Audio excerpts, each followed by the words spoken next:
Greetings, upstanders. Dr. O here. And in watching, Morning Joe this morning, I do appreciate the comments that were made by Joe and Jim Vanderheide and others, Margay, condemning, the racism and the anti-Semitism of Paul Ingrassia, who Trump has appointed to be on the special counsel, and Senator Thune saying he's not going to make it through the confirmation. We'll see if that actually happens. But one of the challenges I found in what was being said was this idea that guys like Ingrassia keep finding their way. They make their way through the cracks and make their way up to these appointee nominations and positions. And that couldn't be farther from the truth. Like, they make their way up because this is who Trump is. This is who the Trump administration, this is what the Trump administration is all about. They coddle racists and homophobes and anti-Semites and xenophobes. That's what they do. That's been Trump's whole brand. All of y'all out there still talking about, or some of y'all out there still talking about he ran on the economic message. That is not true. I mean, let me ask you all a question.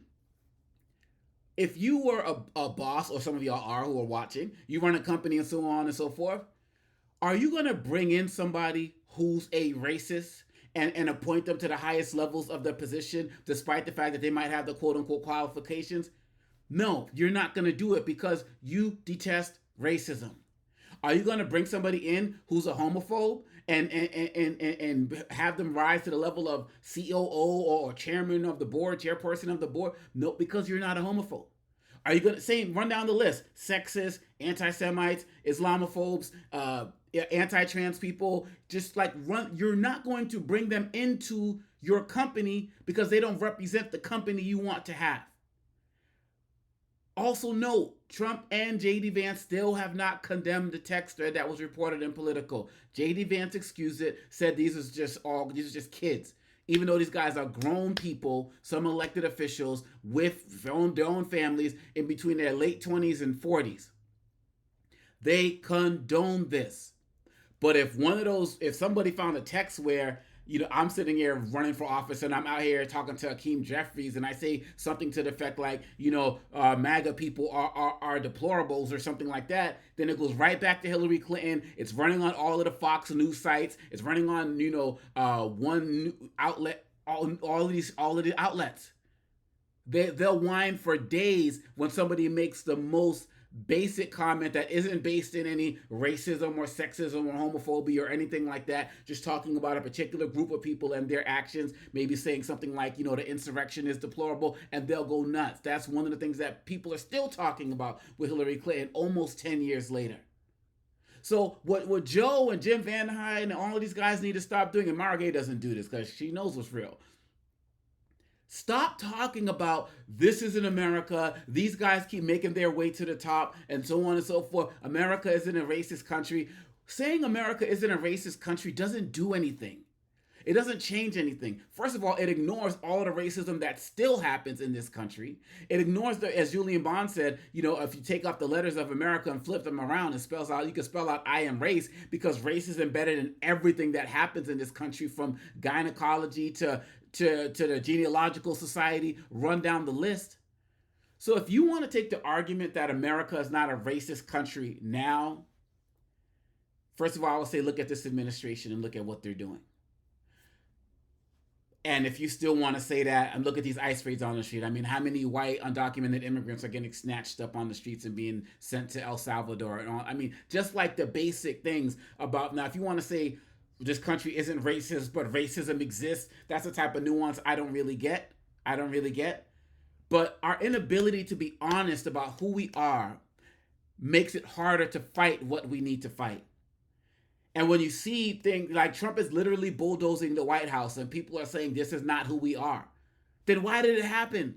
Why does it continue? Why is the East Wing gone? Because he lied about saying he wasn't going to do that. Like, I love the romanticism and the ideal. All of us are fighting to make the United, well, not all of us, many of us are fighting to make the United States of America, as radically incorrect as it is, a more perfect union. We're doing that work. Saw Obama speak at my sister's graduation once, and he talked about, it's not about how perfect the country is, but it's about what you're willing to do to perfect it. We get that. But you have to acknowledge where things are. You go through a 12-step program. You got to be honest from the jump.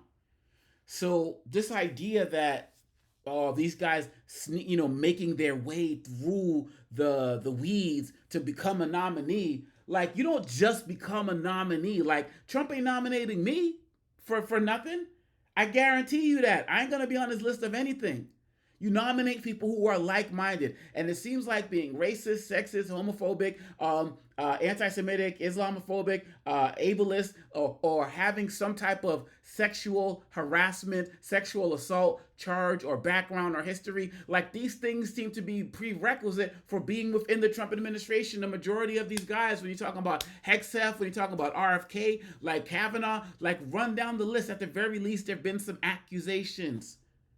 Acknowledge who we are. That's how we move forward as a country. We never move forward in this country, whether it's women's rights, voting rights, for black people, full citizenship, legalizing same-sex marriage. Like we never move forward until we acknowledge that there's an issue. And Joe's talking about growing up in the 60s and 70s in the South and talking about he never heard anything racist except that one time. That's great.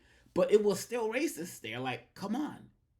I mean, did we watch a documentary with Andrew Young that aired on MSNBC? I mean, look, all I'm saying is it's important, as they did on the show, to condemn what Paul was saying, in these text chats. Paul Ingrassia was saying in these text chats. It's important, but this kind of like pearl clutching, oh my goodness, this is not who we are. Like, look at all of the rise in hate crimes. Look at the rise in hate crimes that happened with Asian people during the COVID virus, like COVID. Like, people can't bring out in somebody what's not already in them in some way, shape, or form. It's the reason why I haven't gone out and committed a hate crime against a particular group, because I don't hate them. And nobody can bring it out in me. They can't bring out within me what's not there. Look at what this administration's doing.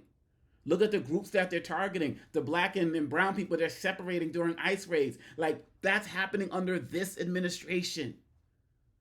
Acknowledge it. And even if, for some reason, you still don't want to acknowledge that there's a lot of racism in this country, or America being a racist country that needs to be challenged, at the very least, can you acknowledge that this is a racist administration? Like, that's just basic. I mean, even going back to his first term, Muslim ban, like, run down the list. This guy who cares more about Israel than he does about Jewish people in the United States, which is why they never voted for him in large numbers. Because they know he puts a bigger target on their back. What did he say? Jews who don't vote for me need to have their head examined. He was fully ready to blame him not getting elected on Jewish people to put a bigger target on their back. All of the stuff he's doing on college campuses. Anybody who studies anti-Semitism and knows or studies hate knows that his policies on campus put a bigger target on Jewish students than a smaller one. But he just used the guise of anti-Semitism. Like, America really needs to wake up. We really need to wake up to what's going on. We need to call a thing a thing. And we could talk about the racism in Biden's past with the busing and the prison reform and the crime bill. I'm here for all of that conversation. But don't sit here and act like these people are not making it to the top of Trump's nomination process. They are getting there because of their racism, because of their sexism, their sexual harassment, their homophobia, their wanting to go on a quote-unquote Nazi streak. What the hell? And until we get real about that, all of these conversations, they're never going to go as far as they need to. And so, like I said, I appreciate the condemnation. I appreciate the story that Joe told. I appreciate all of what they're saying in terms of this stuff is not acceptable.